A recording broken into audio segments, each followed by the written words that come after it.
이번에는 미국 원전 건설 가속화에 따른 주기기 공급 전망을 분석해 볼까 합니다. 사전 알림 꼭 확인해 주시기 바랍니다. 먼저 어제 릴리스된 현대건설의 페르미 아메리카 프로젝트 개요를 살펴보면은 현대건설은 2025년 10월 24일 미국 에너지 개발사 페르미 아메리카와 텍사스주 아마릴로에 조성될 복합에너지 및 AI 캠퍼스 내 AP1000 대형 원전 4기 건설에 대한 기본 설계 용역 계약을 체결했습니다. 이는 국내 기업이 미국 대형 원전 건설 프로젝트에 참여하는 첫 사례로 2026년 상반기 EPC 설계 조달 시공 본 계약 체결을 목표로 하고 있습니다. 이 프로젝트는 2119만 평방미터 부지에 총 11기가와트 규모의 전력 인프라를 구축하는 세계 최대 민간 전력망 단지입니다. AP1000 대형 원전 4기 4기가와트, SMR 2기가와트, 가스복합 화력 4기가와트, 태양광 및 BESS 1기가와트를 결합해 초대형 하이퍼스케일 AI 데이터 센터에 전력을 공급할 계획입니다. 페르미 아메리카는 2025년 8월 웨스팅하우스와 협정을 체결했으며 같은 달 두산 에너빌리티와도 장비 공급 MOU를 체결했습니다. 다음 그러면 여기서 미국 원전 건설의 주기기 공급 구조를 분석해 보겠습니다. 우선 웨스팅하우스의 제조 능력의 한계입니다. 웨스팅하우스는 AP1000 원자로의 원천 설계 기술을 보유하고 있지만 실제 주기기 제작 능력은 매우 제한적입니다. 미국은 1979년 3마일 원전 사고 이후 약 30년간 신규 원전 건설이 중단되면서 원전 공급망이 붕괴됐습니다. 미국 에너지부는 2024년 보고서에서 현재 미국의 원전 기자재 공급망은 3.5세대 원전의 신속한 확대 배치를 지원할 정도의 역량이 아니다라고 진단했습니다. 특히 대형 주단조 소재와 주기기 공급망의 대외 의존도가 심각한 문제로 지적됐습니다. 미국 내 주단조 기업들은 한국 대비 제작 가능한 최대 직경과 길이가 작으며 웨스팅하우스와 BWXT의 미국 내 제조 설비는 비교적 작은 부품과 기자재 위주로 운영되고 있습니다. 현재 미국의 주단조 소재 공급 역량은 연간 3기가와트 수준에 불과해서 2050년 목표 달성을 위해 필요한 연간 13기가와트 수준에 크게 못 미치는 상태입니다. 다음으로 AP1000 주기기의 한국 의존도입니다. AP1000 원전의 핵심 주기기, 원자로, 증기발생기 등은 역사적으로 두산 에너빌리티가 독점적으로 공급해왔습니다. 웨스팅하우스는 2007년 중국 산먼 하이양 원전 AP1000 프로젝트를 수주하면서 두산중공업, 현재의 두산 에너빌리티에 주기기 제작을 전량 위탁했습니다.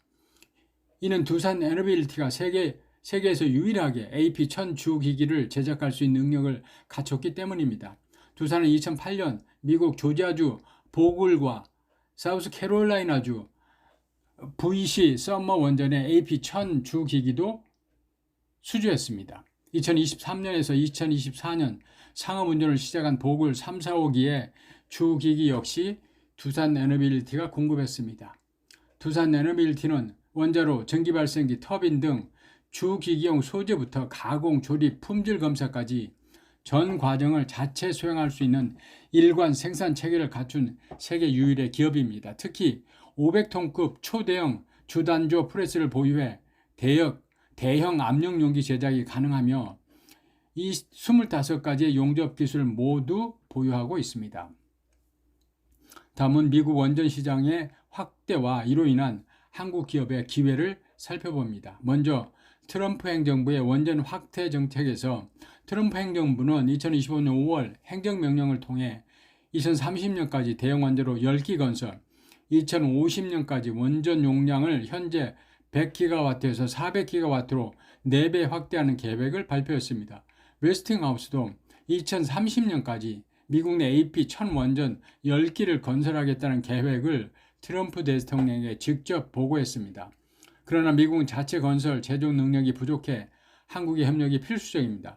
미국 에너지부는 AP-1000과 같은 대형 원전에 필요한 원자력 공급, 주단조 소재 공급망이 없어서 외국산 주로 한국을 비롯한 동남아시아에 의존할 수밖에 없다고 명시했습니다.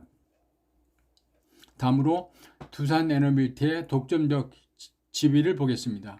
웨스팅하우스는 주기기 제작 등 기자재의 실질적 공급 능력을 갖추지 못했기 때문에 두산에너빌리티와의 협력 가능성이 매우 높습니다. 실제로 페르미 아메리카 프로젝트에서도 웨스팅하우스가 설계와 인허가를 담당하고 두산에너빌리티가 주기기 공급을 맡는 구조로 진행되고 있습니다. 두산에너빌리티는 2025년 8월 페르미 아메리카와 장비 공급 MOU 계약을 체결했으며 대형 원전 주기기뿐만 아니라 SMR 분야에서도 협력하기로 했습니다. 이는 현대건설의 EPC 계약과 별개로 주기기 공급 계약이 체결될 것임을 시사하는 것입니다.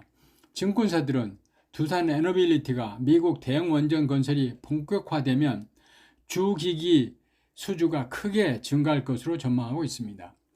웨스팅하우스가 추진 중인 폴란드, 불가리아, 영국 등 글로벌 AP-1000 프로젝트에서도 두산에너빌리티가 주기기를 공급할 가능성이 매우 높습니다.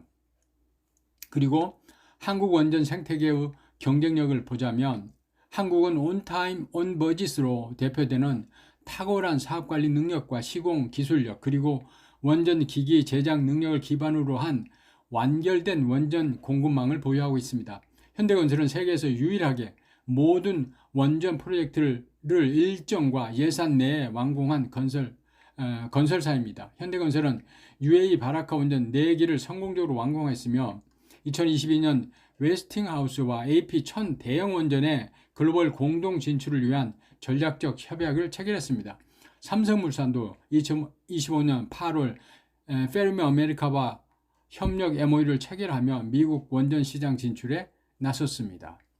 다음으로 주기기 공급 전망 및 투자 시사점을 정리해 보겠습니다. 먼저 두산에너빌리티의 수주 전망은 두산에너빌리티는 2025년 체코 원전 2기 약 4조 원을 시작으로 매년 4조 원 이상의 대형 원전 수주가 가시화되고 있습니다. 미국의 페르미 프로젝트의 AP-1000 4기는 약 4.4기가와트로 주기기 공급 계약 규모는 최소 3에서 4조 원 이상이 될 것으로 추정됩니다. 웨스팅하우스가 추진 중인 폴란드 원전 6에서 9기가와트, 불가리아 원전 2.2기가와트, 영국 월파 원전 4.4기가와트 프로젝트에서도 두산에너빌리티의 주기기 수주가 예상됩니다. 이들 프로젝트의 주기기 발주는 2026년부터 본격화될 전망입니다. 이어서 SMR 시장의 동반 성장도 보면은 페르미 아메리카 프로젝트에는 대형 원전 4기 외에 SMR 2기가와트도 포함되어 있습니다. 두산에너빌리티는 뉴스케일 파워와의 전략적 파트너로 SMR 주기기를 독점 공급하고 있으며 엑스에너지, 테라파워 등과도 협력하고 있습니다. 미국 빅테크 기업들이 AI 데이터 센터 전력 공급을 위해 SMR 투자를 확대하면서 두산에너빌리티는 향후 5년간 60기 이상의 SMR 수주가 예상됩니다. SMR 주기기는 대형 원전보다 크기가 작지만 모듈당 단가가 높아 수익성이 우수하다고 할 수 있습니다. 다음으로 한미 원자력 협력 강화 효과도 살펴보겠습니다. 한미 원자력 협정 개정이 타결되면 핵연료 주기 자율성 확보로 제3국 수출 경쟁력이 강화되고 미국 내 원전 프로젝트 참여 기회가 더욱 확대될 것입니다. 2025년 1월 체결된 한미 원자력 수출 협력 MOU는 제3국 수출 시 정보 공유와 수출 통제 협력을 강화하는 내용을 담고 있어서 향후 협력 기반이 더욱 공고해질 전망입니다. 마지막으로 투자 관점을 종합하자면 미국 내 신규 원전 건설이 가속화될 경우 주기기 공급은 두산에너빌리티가 사실상 독점할 가능성이 높습니다. 웨스팅하우스는 설계와 인허가를 담당하고 두산에너빌리티가 주기기 제조를, 현대건설, 삼성물산이 EPC를 맡는 한미 협력 구조가 정착될 것으로 보입니다.